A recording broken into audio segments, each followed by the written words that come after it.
พ่อแม่เอ้ยเพิ่นว่าถ้ำท่านเพิ่นว่าไว้สร้างบ้านใหม่ในสวรรค์ไปสร้างสรรค์วิมานทองอยู่ภายสวรรค์ฟ้าปราสาทสูง1,500เป็นบุญญาเฮาสร้างก่อเด้น้อมุ่งมานี่ซอฟ้ามีผลใดจากปอนท่านขอเชิญเด้อขอเชิญทุกฐานสร้างใบอยู่วิมานแสนสร้างอยู่แดนสวรรค์ท่องให้ไปข้องสวรรค์ฝ่าเมืองสวรรค์หากเป็นเมืองเลื่องล่าอัปปสรฟอนออกทาเด้เนาะสะอ่อนเด้สร้างใบสาบาทหามุดหมอดเมียนสีเมื่อฝ่านั่นแน่นอนเมืองสวรรค์บ่มีถูกเดือดห่อนดินบอนอยู่บ่มีจองเด้อเมืองสวรรค์เป็นเมืองท่องบ่ได้จองสถานที่เมืองสวรรค์บ่มีไผเป็นหนี้ท่อกสหนี้เงินล้านดินดอนกับบ่มีโฉนดบ่มีโทษมาเกิดขึ้นเอาเงินจ้างเรื่องที่ดินเมืองสวรรค์ทุกเขตสิ้นดินนั่นแม่นดอกทองคำพ่อแม่เอ้ย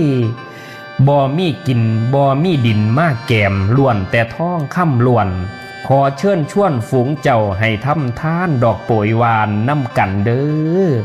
สิไปสร้างหมู่บ้านสวรรค์ฟ้าสง่าสี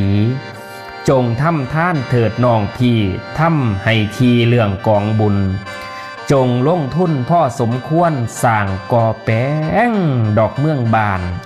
อย่าสิกลัวเก่งยานความดีให้รีบก่อเด้อพอเด้อแม่เด้ออย่าสิล้ออยู่สาให้ทำสร้างแต่ละวันการทำท่านบานีนั่นบ่แม่นเฮ็ดให้เสียหายอย่าท่านหลายเกินควรให้คอยท่านเป็นวันมือเด้อผู้ฟังเด้อเกิดเป็นคนอย่าเป็นคนหัวดื้อฟังคำสอนพระสี่แจงขั้นเป็นหน้ากับเป็นหน้าบ่แรงมีห่วงเข่าทาเกี่ยวเกาะการทำท่านอย่าเฮ็ดใจให้ท่อให้สร้างกอพ่อประมาณหูจักท่านเอาบุญจังสิมีดอกไม้ใดจงทำท่านเอาไว้หวังเอาไปใส่ศาสตร์ใหม่เด้อแม่เด้อพอเด้อศาสตร์สีมาเฮากะสีใดเอาไปใส่ดอกแน่นอน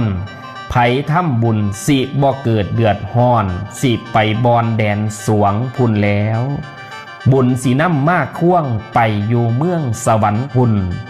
การทำบุญยาสิทำให้มั่นวุ่นจนทำใจให้สว่างเป็นหนทางขึ้นสันฟ้าเมื่อนาบัดหาตายแท้แล้วพ่อแม่เอ๋ยผู้ฟังเอ๋ย10 นิ้วอันไรแหวนนะครับ2 แขนนบจอกอกะขอกาวานะครับสวัสดีครับขอสวัสดีไปยังคุณพ่อคุณแม่ย่าเอื่อยย่าอายน้องนงลุงป่านาอาพี่น้องท่าน